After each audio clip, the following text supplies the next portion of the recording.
Are you ready? The Kornelia Stephanie Show Lady Boss knows what women want: to be free to speak their voice, to live in financial freedom, and build businesses that radiate wealth, leaving legacies we can be proud of. Every Friday, we bring you Lady Boss entrepreneurs that are changing the world. Diane Solano, the energy entrepreneur. Dana Terrio, handle the lump, heal your life. And Joan Sharp, changing the conversation from money to vision. See you Fridays.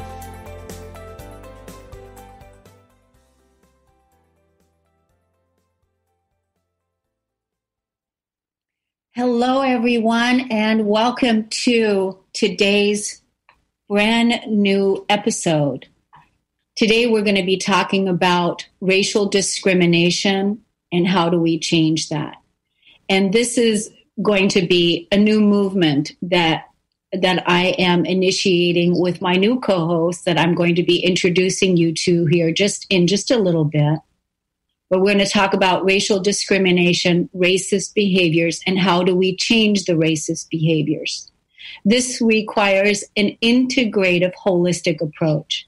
First, we have to admit that we have racist behaviors, and then we must begin an internal process of self-inquiry, self-learning, and for each person, this requires a willingness to look at where they can improve. My name's Cornelia Stephanie, and I'm the founder of Empower Network. I champion humanity's sovereignty, and for each person to be the authority over their life as empowered creators. My work is about inspiring self-healing, empowerment, authentic expression, liberation, equality. And so it's perfect to now begin this new movement in 2020 with the whole racism, the hatred that is still there that we really need to address at the core. I've seen on YouTube recently, there's a channel called Conversations with a Black Man. I've caught an episode recently of it, and I thought that was really brilliant. And now I've gathered my tribe, and we're going to be bringing it here on the radio first to you, and also then on YouTube. And we're going to be inviting you, the public, to take action with us and be active in this and not be passive. Not just listen to another podcast and feel good, but actually to do something with us, to make the change, to be the change that you want to see in the world, to be the peace that you want to see in the world, and to build the beloved community. Because that's really what it is that we want to do, is we want to build the loving community. And the ladies that I'm going to introduce you to right here, right now, is part one. This is part one of the new movement, Be an Anti-Racist, part one. And right after this podcast, we're going to go right into Be an Anti-Racist, part two at 1 p.m. Pacific time, 4 p.m. Eastern Standard Time. And I invite you to stay with us throughout that whole time. And if not, when you see the link, you can always click on it again for the replay. And you can also, when we then go to YouTube, you can also look at it on YouTube. So let me introduce to you my new co-host for this new movement. This is a very special person to me, as you're going to find out in the show. So my special guest is Latriece Love-Goodlett, mother, singer, songwriter, award-winning public speaker, transformation coach, consultant, and certified mediator. She's a singer and has toured the U.S., Cuba, and Mexico. She's worked with Usher, Tupac, Meklit Hadero, Quinn Deveaux, Candice Antique, Khela, Cava Menzies, Shawn Hayes, and Ashati-Nu. She's married to guitarist, songwriter, producer David Goodlett. founding member of the singing group GoodLOVE, Sounds of Maat and Too Divine. She currently runs her own social media and marketing boutique agency, Real McCoy, virtual assisting and consulting agency. And she's a trainer, facilitator, transformative coach, and public speaker. She serves as Seeds Conflict Resolution Center Community Programs Manager. She's responsible for all community public training offerings, including but not limited to mediation, training, and restorative justice training. Welcome to the show, Latriece. Thank you for having me. I'm very excited. Wow. I had no idea that it was great to see your bio, the way I can introduce you today to the show.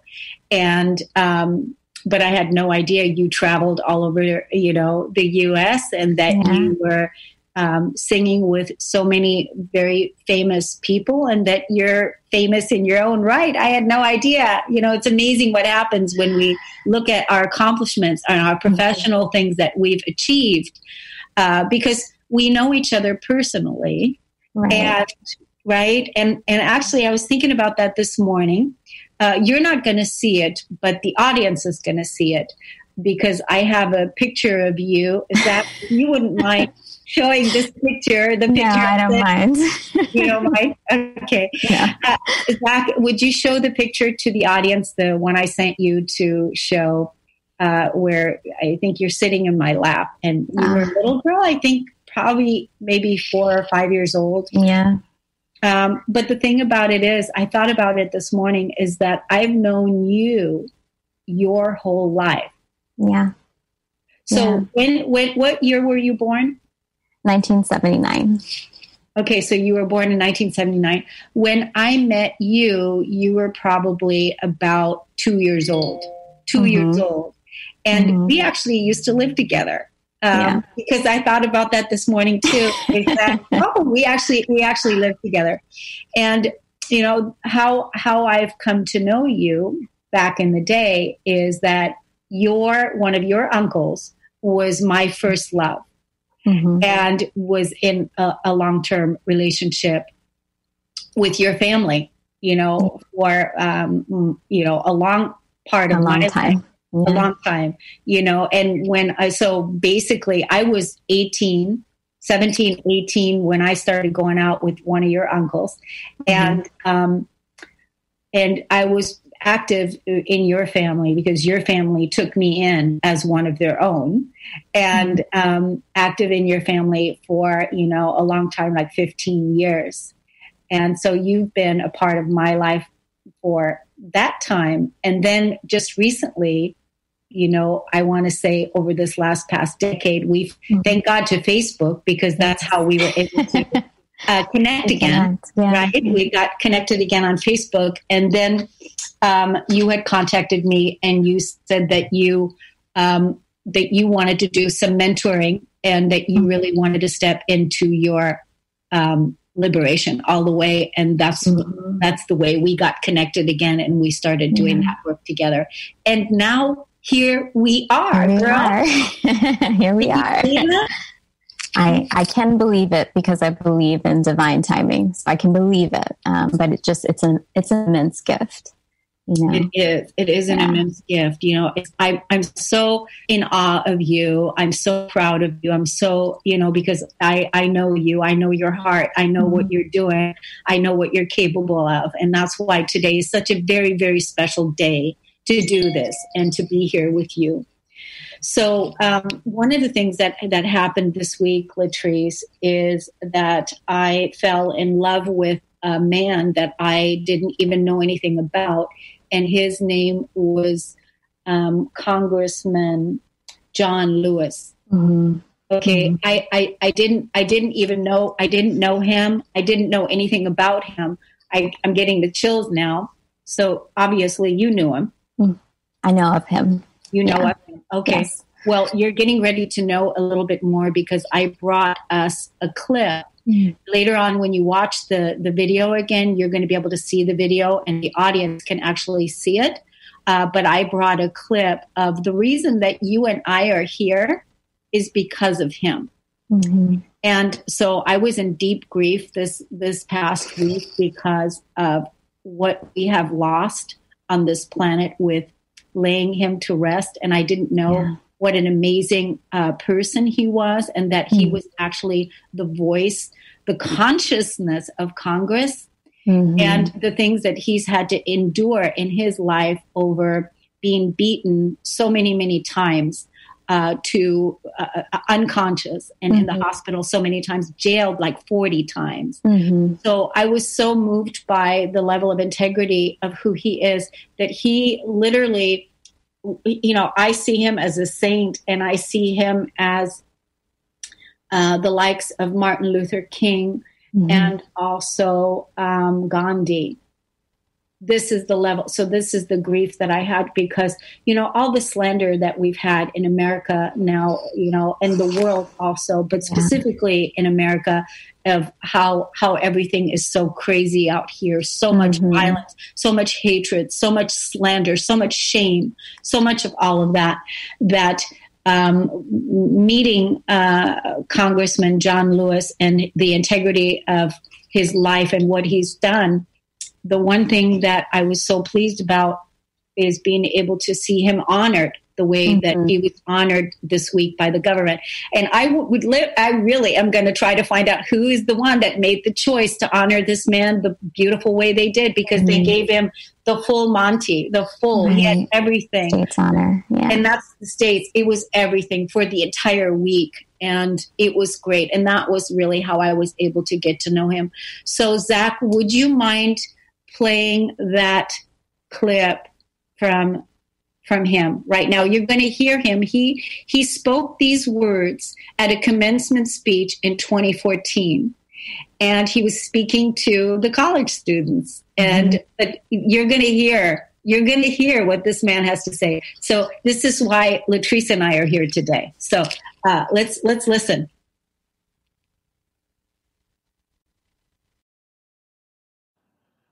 I grew up in rural Alabama, 50 miles from Montgomery, outside of a little place called Troy. My father was a sharecropper, a tenant farmer.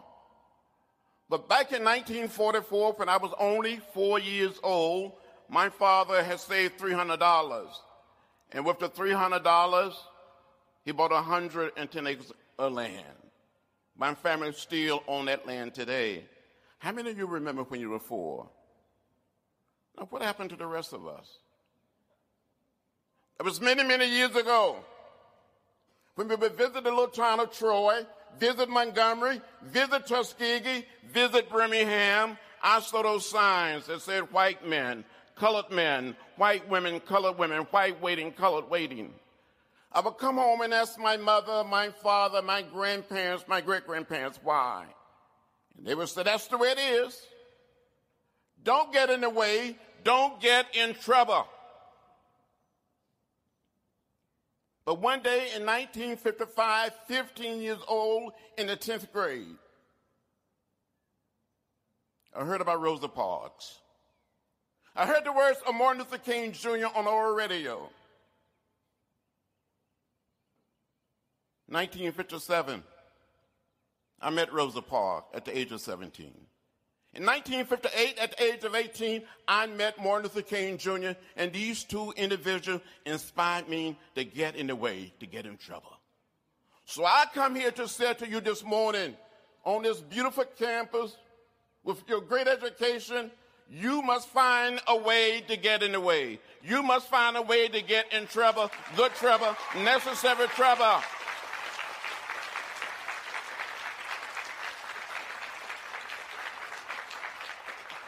Use your education. You have wonderful teachers, wonderful professors,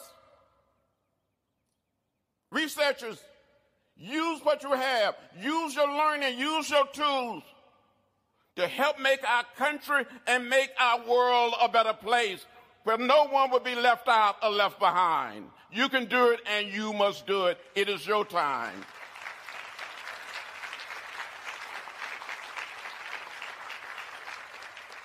In a few short days, we will commemorate what we call the Mississippi Summer Project. For more than 1,000 students from all over America, many from abroad, made a trip to Mississippi to encourage people to register to vote. And the summer night of June 21st, 1964, 3 young men that I knew, 2 whites and 1 African-American, Nicholas Werner, Andy Goodman, and James Chaney, went out to investigate the burning of an African-American church that was used for voter registration workshop. These 3 young men were detained by the sheriff, taken to jail, taken out of jail, turned over to the Klan, where they were beaten, shot, and killed. And I tell students today, these 3 young men didn't die in Vietnam. They didn't die in the Middle East or Eastern Europe. They didn't die in Africa or Central or South America. They died right here in our own country, trying to help all of our citizens become participants in the democratic process. As young people, you must understand that there are forces that want to take us back to another period. But you must say that we're not going back. We made too much progress, and we're going forward. There may be some setbacks, some delays, some disappointment, but you must never, ever give up or give in. You must keep the faith and keep your eyes on the prize. That is your calling. That is your mission. That is your moral obligation. That is your mandate. Get out there and do it. Get in the way.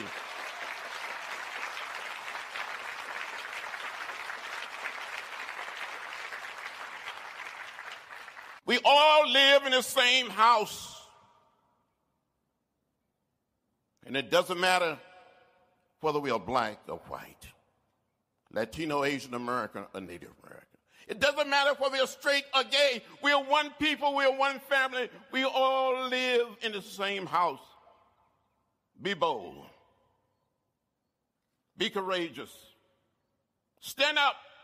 Speak out, and find a way to create the beloved community, the beloved world, a world of peace, a world that recognizes the dignity of all humankind. Never become bitter. Never become hostile. Never hate. Live in peace. We are one. One people and one love. Thank you very much. Latriece. Yes. Are we crying or what? Definitely moving and touching, and it is a call to action directly from the ancestors. They've left the blueprint on how to do it. You know, it's right there. Yeah. Yeah. Wasn't that so moving? And isn't this so fitting for what it is we're talking about here? Definitely. Right? Definitely. Do you see why I wanted to include that here? And I was just so moved that by this whole thing. Who does he sound like? Martin Luther. Yes. He sounds exactly like Martin Luther King, right? And so I was grieving so much because I felt like, who do we have now that is talking like that? There isn't anyone else that we have that is like that. There isn't. And so he's passed the baton, and it is now up to us so that we can really fully step up and continue and carry on the legacy. We have to do it. We have to get in the way. We have to stand up for our values. We have to speak up. And that's what we're doing. And that's why this couldn't have been a greater time to launch this movement. And that's why, we're going to be having conversations about racism, what is the behavior? And we're going to get into it here in just a minute, but we had to set the stage and use, the high form of what it is the vision is. Right. What is the vision? And what is your vision with this, Latriece? My vision is to be able to have authentic conversations that can shine a light on the insidious nature of racism and what we can do to be anti-racist, to make sure that we are engaged in dialogue that has the ability to change hearts and minds and behaviors. Like there's a paradigm shift, and we have the ability to create the reality that we want to live in. And so it's having those conversations, really being honest and truthful about what we say and how we say it, and also holding space for folks to receive it and be able to respond to calls of action to make the world a better place. So that, to me, is the vision. Yeah, that's really beautiful. You know, I'm with you, and that is building relationships. Mm-hmm. I'm with John Lewis in building the beloved community, right. Having the space to really listen to people and to make amends, you know, and talk about things so that all people can be heard about how they feel about it, how they feel, and you know, bring their heart into it, right? Having those conversations. So where do you right now today in your own life, like in your community, like work or wherever, where do you see that, the racism exists, and, you know, where do you see it? Like, what do you see? Yeah.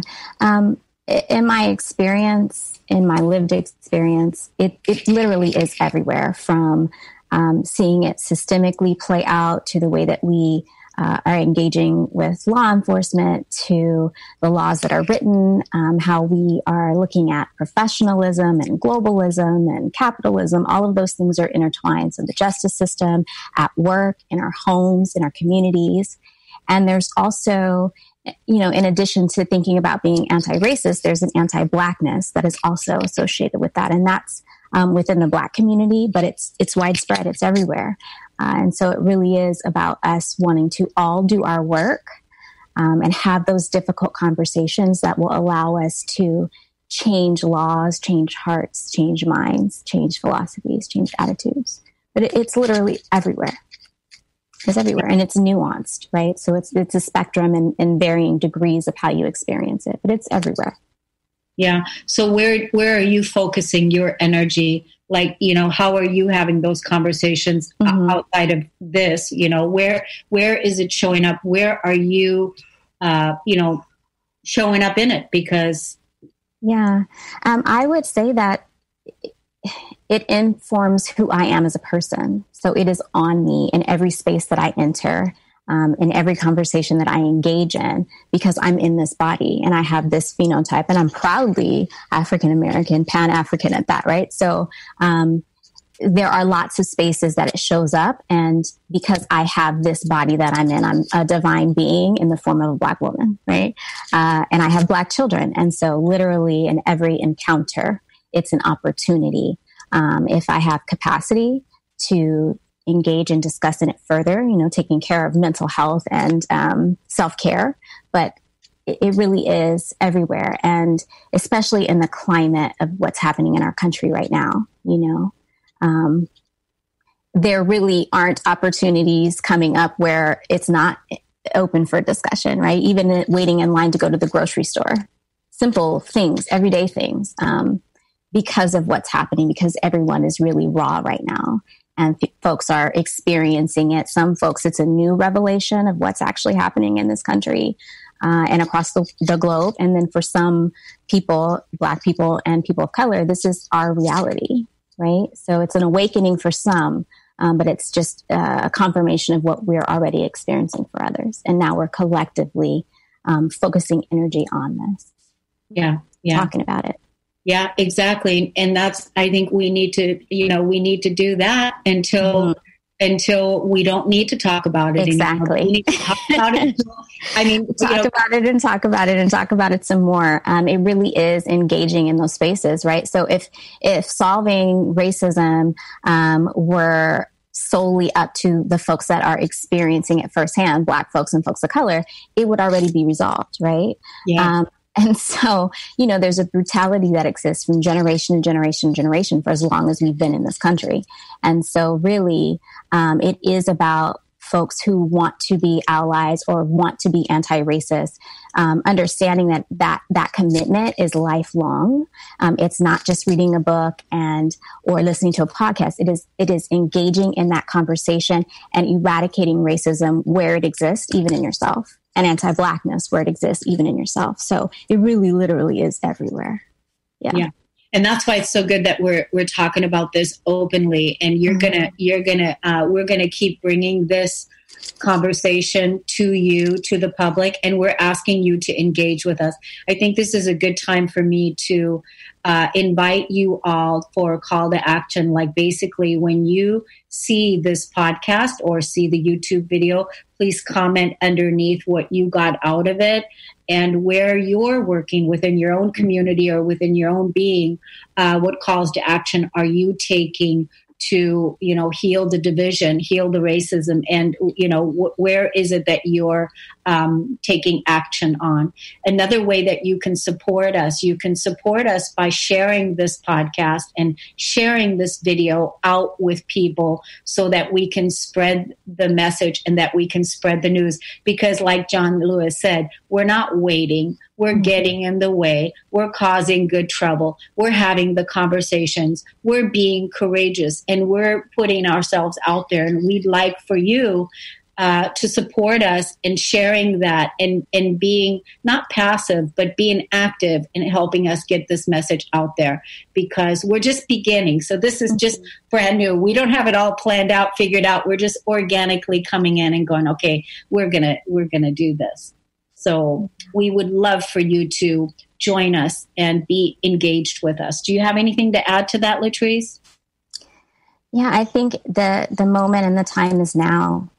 As I mentioned before, the ancestors have given us the blueprint. So every one of us comes from a collective of ancestors. And I think for a lot of people, there are ancestors in our family lineage, right, that have done all that they can to be able to eradicate racism or to speak out against it. And so we're made of all of that. And so to really bring it forward, the baton has been passed, and now it's time for us to continue their good deeds and their works. Yeah.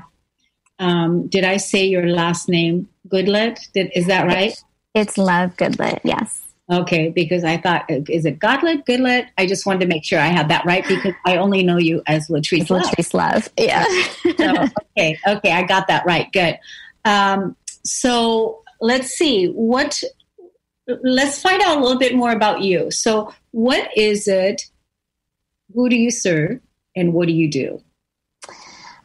So I love to be of service for folks that are transforming their lives. And I get a real sense of beauty and love from being able to build community. So I have a social media marketing agency, the Real McCoy Social Media and Consulting, that interacts or engages rather with folks to be able to push forward the narrative of being authentic, of being inclusive.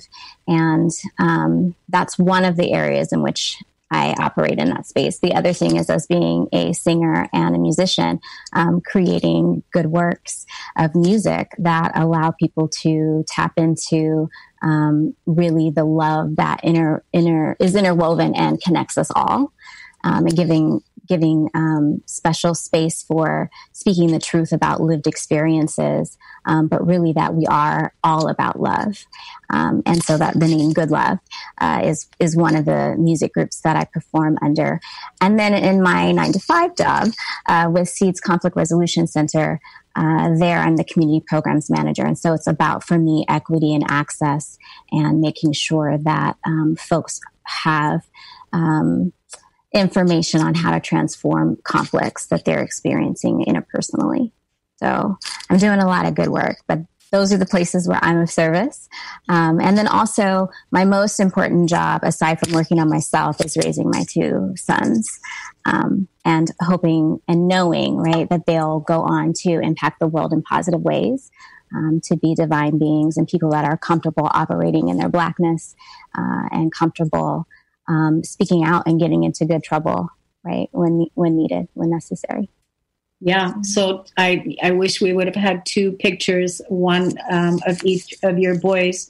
So you have Sankara. How old is he now? Sankara is 22 months. 22. Yeah, he's named after Thomas Sankara, who is a Pan-African revolutionary. And then my oldest, Jeremiah, just turned 11. Wow, 11. I remember him as Baby Cakes. Yes, Baby Cakes. Yeah, that's his nickname. That's his nickname. Mm-hmm. So, how have you grown in your motherhood, raising two Black sons? How have you personally grown in our world, right? Yeah. So when I found out that I was having a son, when I was pregnant with Jeremiah, my ex-husband, and it was something that really shook me to the core. And I wasn't expecting that, right? So when we went in for the ultrasound and I found out it was a boy, I had this overwhelming sense of dread. Not that I didn't want a son, but just thinking about now I have to prepare him to be in a world where the world is unkind, where he could potentially lose his life, where he could potentially come across obstacles that won't allow him to be carefree and to be the person that he is or should be divinely able to be. And so when I got pregnant with my second child, I waited to find out the gender until it got here because I didn't want to have to carry any more and focus energy in anywhere other than just having a healthy pregnancy and getting ready for how my heart would grow, right, in different ways. And so once Sankara was born, and once I really sat with the magnitude of what it means to raise Black sons and understanding that the same fears, the same love that I'm looking at my children with, and the same sometimes crippling weight of not being able to protect them, especially, that they're phenotypically Black, right? And culturally Black is not a new phenomena, right? So I can look back at how my ancestors handled that. To be able to inform and give me strength to move forward. But just to understand that I'm going to have difficult conversations with them, probably before I'm ready to. I have to tell them what life looks like for real in an age-appropriate way so that I can prepare them to withstand the weight of going out into an anti-Black world. And so those are the ways I think that motherhood has grown me as a person. It's made my heart that much bigger. But it's really made me step into a space where you have to just be fearless and courageous. And I'm finding out that I'm stronger than I thought I was, that I'm a warrior raising warriors, and that everything we do has to be for the betterment of our society, for our community, for our people, and really making sure that I'm operating in integrity and modeling that so that they will do the same. Yeah. And I think the reason too, it's beautiful how you shared that. I think that's also part of, the work that you and I have done behind the scenes, and then also the work that you're doing on yourself continuously, because that's one of the things I respect about you so much, because you're so in integrity. Your heart generously wants to really step into your full authority, into your full empowerment, so that you can live in your true self, in your homecoming. And then you're, of course, going to, give that out to your community, your sons and your family and everyone, because that truly is who you are, a beautiful, loving soul, a beautiful sister that is here doing such good works on the planet. And that's why I'm honored that we're doing this right now. And it's just how it organically is happening. And it's just wonderful to witness you in your courage, in your strength, and really, stepping up into all the challenges, everything that you, even before you're ready to, right? Yeah. So wonderful. Now, let's see, how much time do we have, Zach? How much time do we have left before we go into, because I want to focus on a couple things. Well, we have about 20 minutes left in the episode. Okay, we have about 20 minutes. Well, Latriece, I wanted to share with you an article that I had written of when I was a racist. I didn't realize that at first, but after George Floyd, I had written an article about, my whole journey of coming to America when I was 13 years old, and I grew up in an interracial household. Mm-hmm. And then I had written this article, and then after that, this next article came out. And because we want to get to the root core also of what racism really is. So if we want to get to the root core of what it is and mm-hmm. where it begins, right?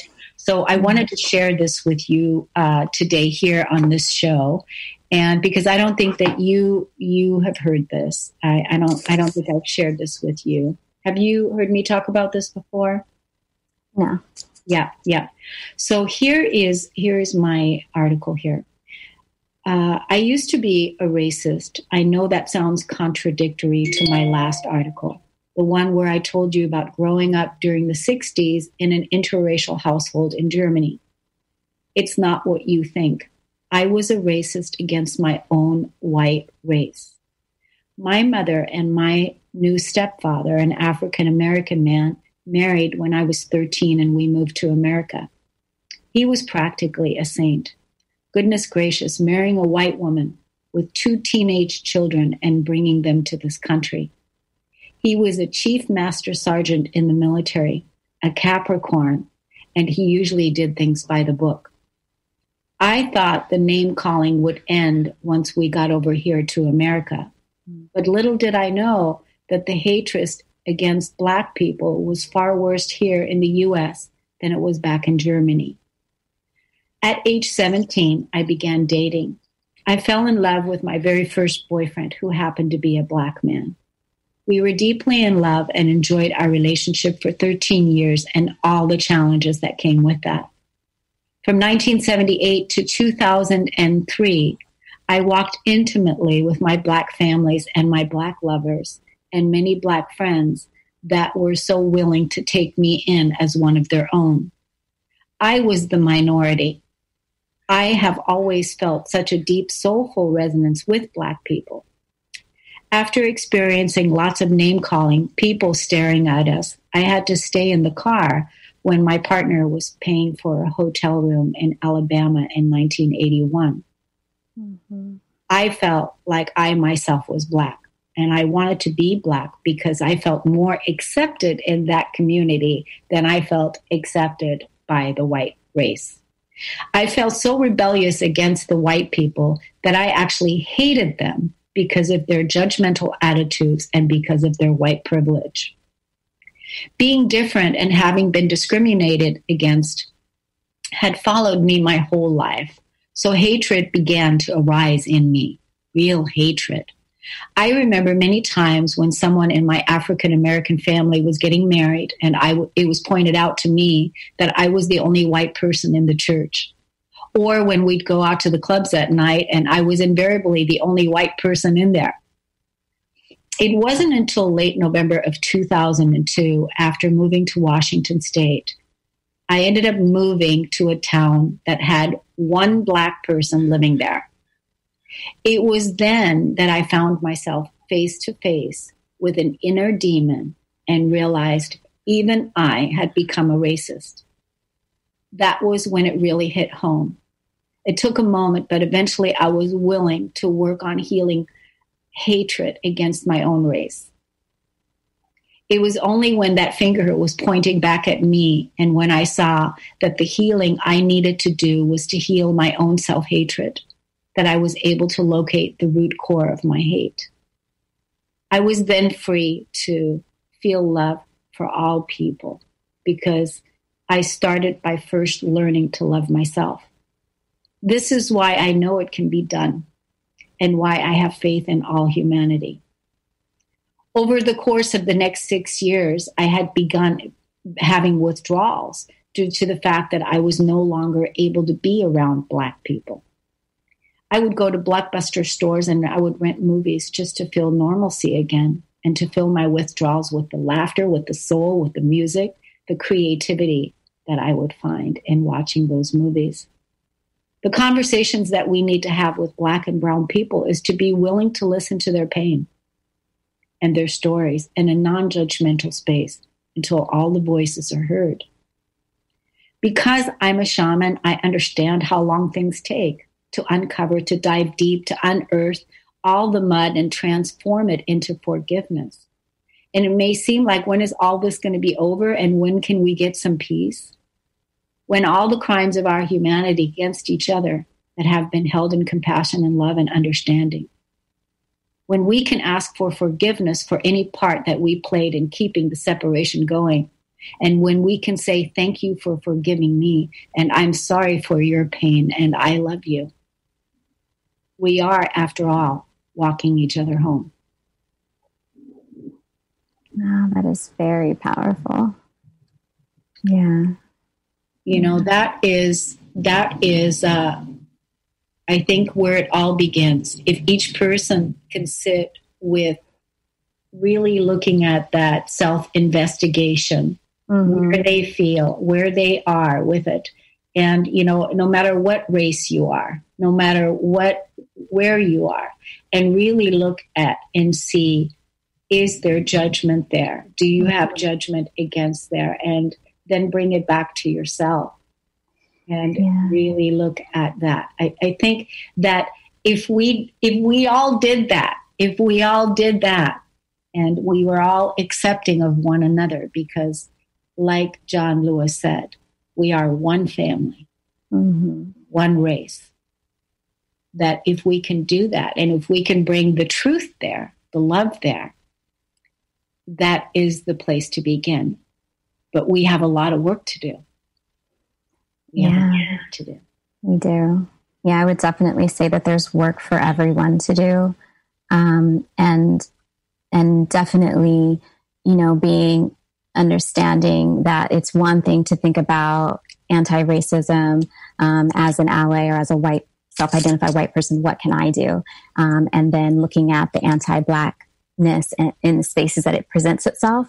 And I think one of the things that comes up for me in particular is to believe Black folks, like we and folks of color, we shouldn't need to present a preponderance of evidence, empirical evidence, a treasure trove to say that this has been my lived experience and this is what's true for me.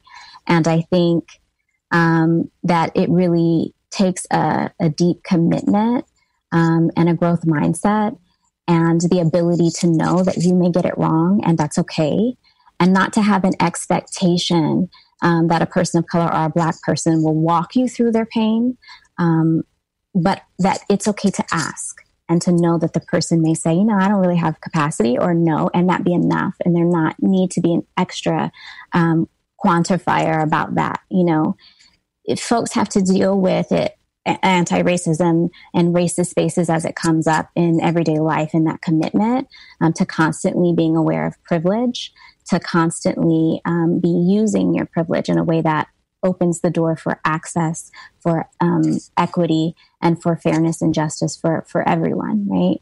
So I think it just takes a commitment of understanding that we're really all in this together. Yeah. Do you also feel like, you know, like, do you feel like it would be helpful that if, like, for instance, let's just say you would be, or, you know, when we go to the next podcast, Jennifer, anybody would just, you know, that was talking about how they feel when they get discriminated against.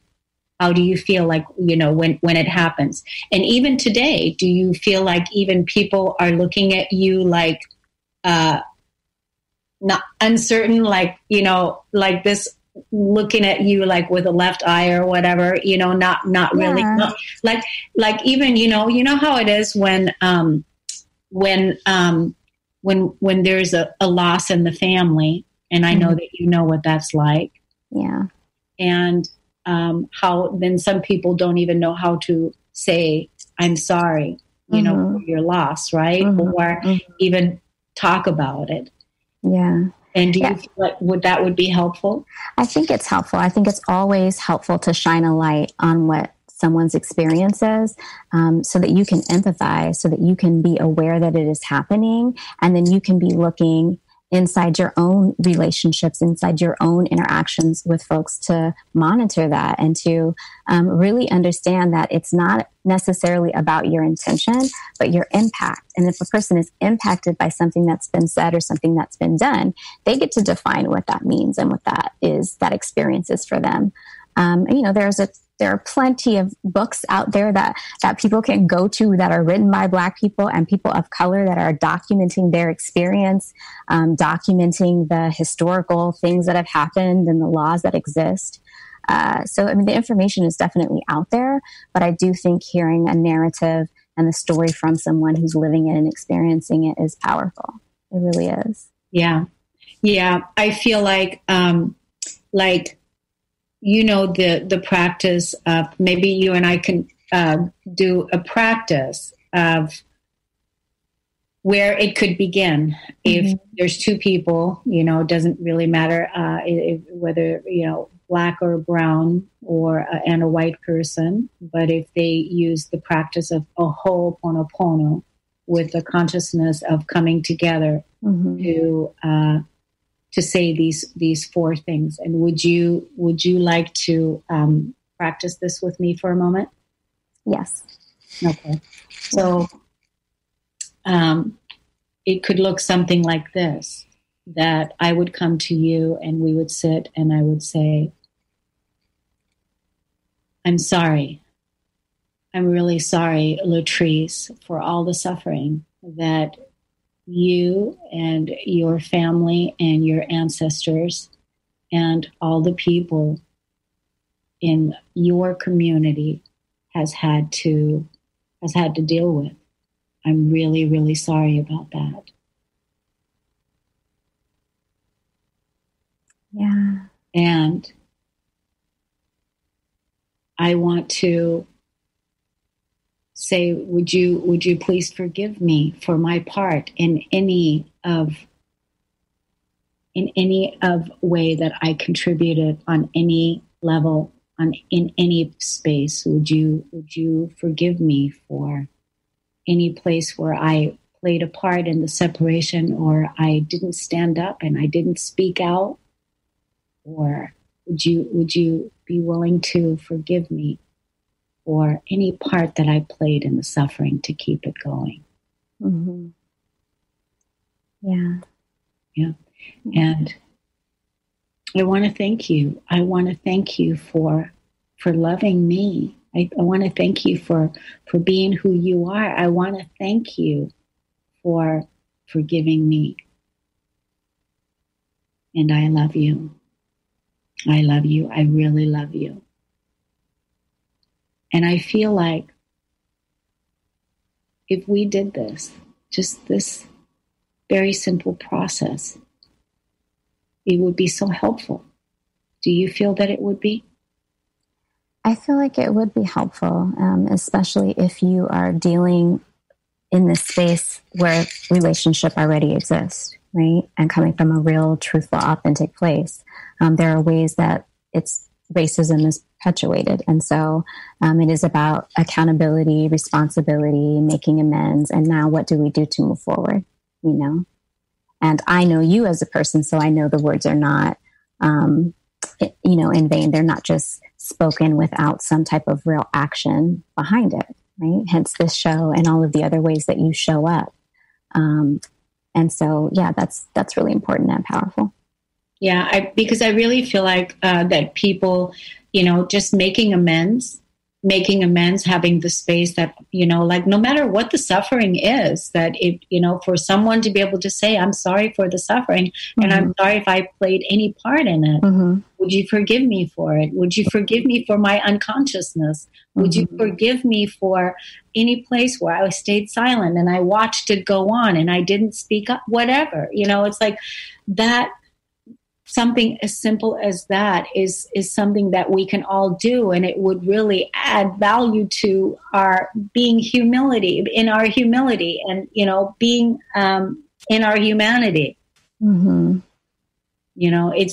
would be a beginning, and it doesn't cost much. It's heart opening, it's humbling, it's heart opening, and it's a way that would bring us together rather than take us apart, keep us apart, I should say. And that's part of, I think, this time, the order of the day is that how do we build the beloved community in ways that we can have the conversations of what the pain was. And then,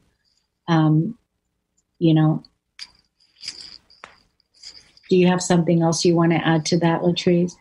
I just wanted to share this quote that I love by Bell Hooks, which is, beloved community is not formed by the eradication of differences, but by its affirmation, by each of us claiming the identities and cultural legacies that shape who we are and how we live in the world.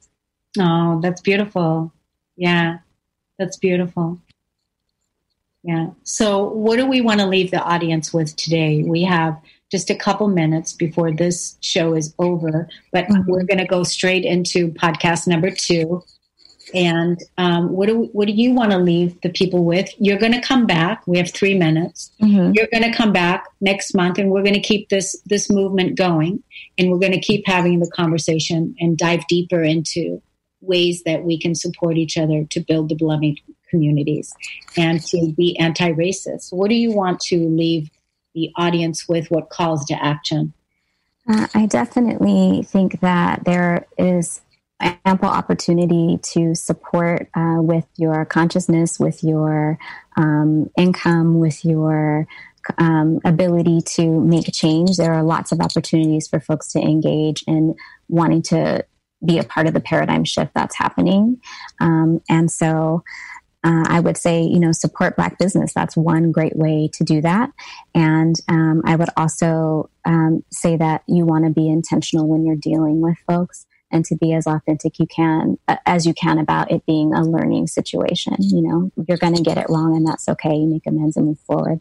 But I think what I'm most curious to know is what you would like folks to do at this time. How do you want folks to move forward from this? Yeah.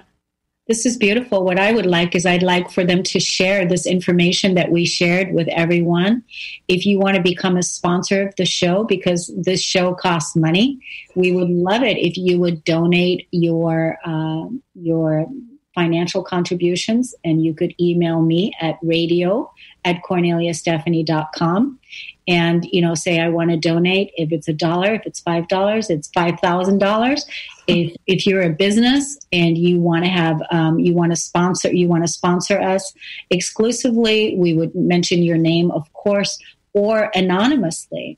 But really, just help us get this information out there and be active with us. Engage with us in the community on YouTube. Share it with us. Share with us, topics that you want to talk about or what you're doing in your community in order to be an anti-racist and really heal the division that has caused us so much suffering on this planet as a whole. That's really what it is that I would like. Thank you for asking that, Latriece. Sure. Yeah, it's been wonderful, very moving, new beginnings for us all. And definitely support the businesses to support women, entrepreneurs, right? Because we're also moving into that equality. We are. It's about equity and a redistribution of wealth and opportunity and access. And I would say if folks are interested in learning more about what I'm doing or to engage with me in consulting, that I have a Facebook page, Real McCoy Social Media Consulting. You can find me there and book an appointment, and I'm happy to help creative solutions to bring forth authenticity, inclusivity, and diversity. Wonderful. Thank you, everybody, for listening and tuning in, for helping us spread the word. Thanks, Latriece. Let's get in good trouble. Love you. Good trouble. Love you. Love you. Take care. You've been listening to the Kornelia Stephanie Show, Lady Boss, Women Inspiring Women, featuring leading-edge entrepreneurs who are putting the focus on empathic leadership in today's modern-day world. Text the word Kornelia to the number 22828 and receive her weekly newsletters. For more information on Kornelia Stephanie and her extraordinary work, or to listen to past shows, go to KorneliaStephanie.com.